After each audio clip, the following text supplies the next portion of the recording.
daily lives have been upended and are clouded with uncertainty, and the housing market is beginning to reflect that.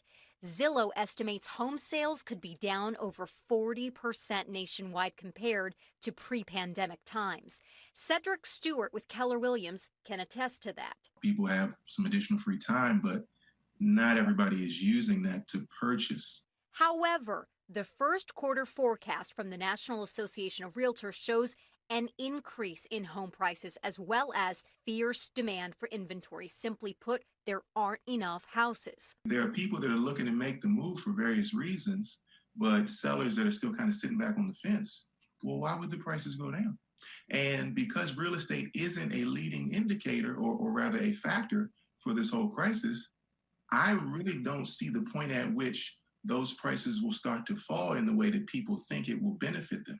With stay-at-home restrictions easing in Virginia and Maryland, Stewart warns of a rush back to the market, overcrowded open houses and spaces not properly disinfected. At the risk of, getting your house sold quickly and everything, you still don't want to be just overzealous to the point where it's dangerous. Virtual tours have taken the place of open houses, and with fears of a second wave of coronavirus later this year, this may be the new norm. Stewart and other realtors are trying to put their heads together on what the safest approach back will be.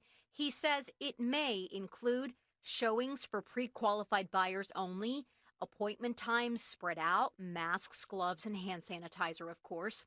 According to the NAR, adding more supply and more listings is going to be the way to help the economy recover faster. Sellers weren't necessarily sure if or when this was the best time to do it. And I think they're seeing that if you have a good plan, this may be the best time in it for a long time to make a move. Mortgage rates remain at historic lows, averaging just over 3.5%. Stewart says buyers should anticipate multiple bid scenarios.